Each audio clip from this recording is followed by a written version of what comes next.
The time has finally come and you want to sell your car. Well, you've got two options. Either one, you trade it in at the dealer, quick and easy process, but you don't get a lot of money as it is wholesale pricing. Or two, you sell it yourself and become the salesperson, meaning you get the most money, but it's the most hassle. From working in the car industry myself and flipping 4 cars, I think I can give a bit of advice on the best way to make an ad that entices people to call up and talk to you about your car. And you can't do that with a half-assed ad. My name is Nick and welcome to my new channel, Performance Nick. If you love cars and money, well, you found the right place. I do it all when it comes to performance cars, from reviews, mods, opinions, and most importantly, advice for how to make money through cars and how to get the cars you want. Anyways, let's get right into this video. So step 1 is a very, very obvious step, but a lot of people skip it. It's actually really surprising. It's clean your car. Like, you'd be surprised the amount of $100,000 plus cars out there on for sale that are not washed. They're dirty on the outside, there's stains on the seats, on the carpet, there's bird poo on the roof, and they upload photos like that. Like, no. First step, which you should be doing regardless, but especially if you're selling a car, wash that car. So perfect timing, as you can see. Here we go, straight into the car wash. No messing around, let's get straight into it. So as I wait up for the car wash to free up, there's a big reason why I keep pushing the importance of washing your car. Now, the reason is you have to put yourself in the buyer's shoes. Imagine you're about to buy a car, whether it's $10,000 or $100,000 or more, it doesn't matter. You want to buy a car that you want to make sure it's been looked after because it's a used car. You want to make sure the previous owner looked after their car. And the biggest sign of that is keeping it clean. If you don't care and you live like a pig and the car's filthy, they're going to believe that's how you treated the car 9 times out of 10 whenever you're doing anything with the car, driving it, parking it, you just don't care. But if it's clean and immaculate, they're going to think, wow, this guy really looked after their car. So it's very important there. So you have to look from the other person's perspective. So depending on how dirty you are, if you're like a pig or a clean freak, washing the car can take you from 5 minutes to 2 hours. For me, in this car, I'm saying it's probably going to take me about 20 minutes. I mean, I've even brought my own little vacuum cleaner so I can vacuum the car once we're done. I've brought a chamois to dry up the car. I've brought a microfiber cloth, which funny enough, it's this nice thick one, bought on Temu for, I think it was $1, if not less. And then also a good thing to always bring is a bit of wheel cleaner. It's gonna make the car look so much better, and in the photos, make it look like a new car, even though this one's 10 years old. So old mate's finally leaving, so that means we can go through. Oh, if he can make the gap, that would help. Anyways, we can finally go through and wash our car. Come on, buddy. All right, let's get into it. So everyone overcomplicates cleaning the car. First thing you're gonna do is just pre-soak. It's just a light layer of soap. It's gonna take any grime that's on the layer of the car, get it all on the wheels and all over the paint. You're gonna do 1 lap of the car doing this just to get stuff that can be broken down easily off the paint at first. All right, so once you've done all that, you're gonna put a bit of the wheel cleaner on the wheels.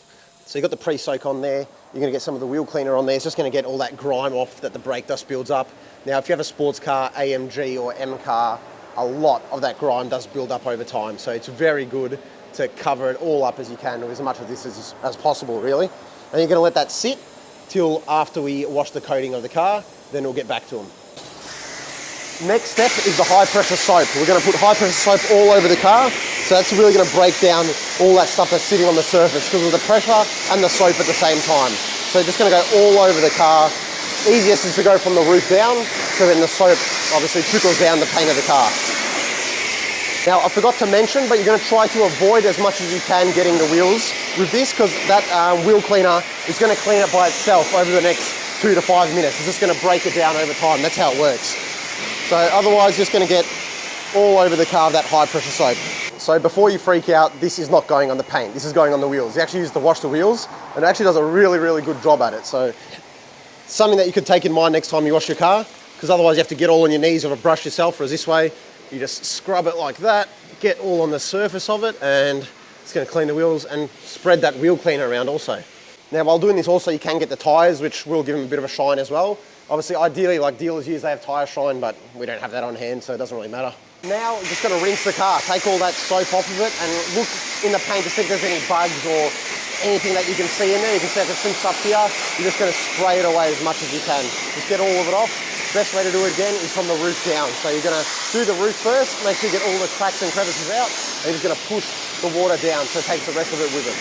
Now, I know I'm gonna get a lot of details and stuff in the comments saying this isn't a proper wash, you know, you should take it a lot more thoroughly. Look, in my opinion, as long as the car is clean and you can see that there's no visible marks or bird poo on it or anything like that, that's really what matters. I mean, of course, every car could do a full stage 3 cut, detail, polish, everything. You can, but you're going to be paying a detailer a couple of $100 to do that, whereas this cost me $7. Now that you've done all that, you can get into the wheels as well. Just wash all the front surface and all in the barrel. Now, this is just me being extra, but I'm putting a bit of the high pressure wax on the car. So that's just going to give it a little bit of a coating. Obviously, it's not like a ceramic coating that's going to last a while, but you know what, why not? I've got a bit of extra time. Didn't think I could mess up the video anymore after ruining the filming in the car wash. Well, this audio clip didn't work, so this is my little voiceover. So essentially what I'm saying here is you want to chamois the car once you're done. You don't want to have any water streaks or water drops on the car. Reason being, people think that you're trying to hide something because of all the water's covering the paint. So if there's any scratches or stuff like that, they can't see it. So you just want to go around the whole car, getting the outside of the car, inside the door jambs and the windows, chamoising it all down. So you just drag it along the paint. Once it's full of water, then you just wring it out, get all the water out, and get it all in the whole car. Should take you about 5-10 minutes max. So again, look, I'm nice and close in your face this time. So essentially what I'm saying here is I've got this weapon of a vacuum cleaner that I bought for $100 from Target that I vacuum my house with. So I'm just going to vacuum in between the seats, where my feet go, and on the seats as well. Now that's a microfiber cloth I actually bought on Temu for $1, but I'm going to wipe down the windows, not the paint, because I don't want to scratch the paint with that cheap little rag. Anyways, watch me vacuum. I'm so sorry for those awful voiceovers.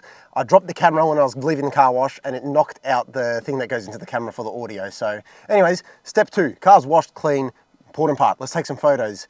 Something that everyone messes up, they take photos on the side of the street or in their driveway or in the garage. No. Don't do that. I mean, look at most of these dealers. They've got professional photo areas and photo booths to take photos of the car so they look very presentable and nice. Same thing you're going to do. So if you're taking them on the side of the street and you're putting these mad angles and you've got all your rubbish in the car and you're still taking photos of the stuff in there, you're messing up because, again, it doesn't look professional and it looks like you just half-assed it. You didn't really care. Oh, let me just upload some photos and we'll see if anyone's interested. No, you have to grab those people's attention and bring them in. So we're going to leave this location and we're going to go to here. A nice lookout, nice background that's plain in the background, not too much going on there to distract the viewer, and just the vehicle itself. Make it look nice. As you can see, I put the wheel on an angle. Now, a few tips. Do this. 2, if you have P plates or anything like that, take them off. Makes it look like a young owner that was not treating the car well. 3, you're going to move the car for the photos. I'll show you what I mean. So currently, as you can see, we've got the car facing this way with the backdrop that way. We're going to keep the backdrop the same. So to take a photo of the back of the car, we're going to flip the car pretty much completely. So it's the back of the car, same backdrop every time. Not to confuse a viewer, same backdrop, just the car they're focusing on. A common misconception is the photos. You don't need to do it on a camera like I'm recording this video with. I'm going to do everything on my iPhone 13. All the photos are going to be done here. I'll screen record what it looks like. It's not that hard, trust me. Just basic editing, make the car look beautiful. We're going to take about 10 to 20 photos, all your main features. So obviously you're going to do the front quarter, the front of the car, the back of the car, the back quarter, interior photos, extras like the carbon fiber roof, carbon fiber diffuser. And then if there's any damages, it's good to note them out as well so they don't come and get surprised on inspection. So let's get into it. Here's me screen recording the photo I'm going to take right here. So I've got it on my phone. All you're going to do is get up on the angles. Now you want to get the car perfectly in the middle of the screen. You're going to touch it and you're going to change the contrast to how you want it. Obviously brighter, makes the colors pop a lot more, and a bit lower, focus on the dark tones. Now because we're in the middle of the day, I'm just going to darken it a little bit. Take a photo like that. Now it looks a bit dark in the photo, but we're going to edit that later to make it the color of the car pop the most. Same thing, we're just going to do the front of the car. So I'm going to do the same thing. I'll screen record it so you can see what we're doing. It's just getting the front of the car. As you can see, the Bembos are very aggressive, so we're going to get that face. If you want to, depending on the lighting, you can do it where you turn the headlights on. I like to do that for most of mine. Anyways, I'll take the first one now. I'm just going to get the front of the car perfectly in the center of the screen. Adjust the contrast a little bit. Perfect. Now let me turn the lights on. With the lights, we can see it looks a lot nicer. So let me take one like that as well. When you've got nice headlights like that, why not use them in the photos? Exact same thing, but on this rear quarter angle. This is one of my favorite angles in any car you take photos of. And then finally the back shot. So same thing, you're just gonna get the photo, line it up, get that contrast looking nice. Now, as we are running out of time because it's getting dark, there is a side photo you're also gonna take. I'm just gonna take it on the side here. Realistically, you wanna prop the car up like that. It's going to take me about a 20-point turn to do that, so I'm going to skip it for this because these aren't my actual car sales photos. I'm not selling the car. Now that we're back from taking the photos and they're on our phone, the key is making the photos look nicer, but not fake. So I'll edit it now on screen recording as well so you can see. I've got this photo completely unedited. You can do the auto edit, which does make it a little bit nicer, but I personally don't like to do that. Now, depending on the setting, you can make it brighter or darker. In this one, I'm thinking maybe just a little bit darker. The brilliance, again, you just want to make it to work on your car. So my car obviously has got that bright gold. So the highlights, I want to bring that up. You can see the sky and the car showing more of it. The contrast, Personally, not going to touch it, going to keep it standard. I'm going to go to saturation, just a little touch. You don't want to do too much because, as you can see, it looks horrible. If you do none, well, it's black and white. So we're going to go maybe about there. Vibrance, just a touch as well. And then I like to do the sharpness as well, just to add the angles and stuff, make them look nicer. So now that we're done, as we can see, it really shows the color of the car. The background looks nice, even though it's horrible weather. And then if you can see the difference, that's what it looks like now compared to what it looked like before. So definitely a lot more engaging for the viewer.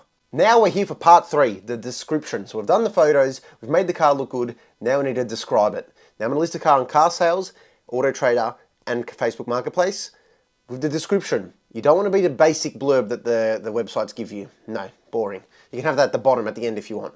2, don't write a novel about how it's the best car you've ever owned and the 2,000 reasons why it's worth so much money and how amazing it is.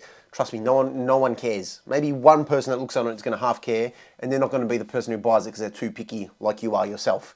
You have to make it short, sharp, to the point, no fluff. This is what it is, and there's nothing more to it. So let me make one up for you. I made this little ad right here. I'll just run you quickly through it. So you've got the photos starting from the front, going to the back, the side, the interior as well, the Harman Kardon sound, the boot, the carbon options, the wheel, the little bit of damage, the odometer, and the books and keys. So all the details of the car, and here's the description. Short and sweet, no fluff here. 2014 M4 travelled that many Ks. Then main options and features going top from bottom. So Austin yellow, black leather interior, the most obvious thing, people want to know what colour it is. Carbon package, Harman Kardon sound, heated seats, cruise control, rear sunblind, park assist, blind spot indicators, lane keep assist, clean history, second owner, full BMW service history of keys. So they're all just dot points, quick bullet points, no beating around the bush explaining why it's this and that and the other. No, that's it. You can say I just wrote second owner.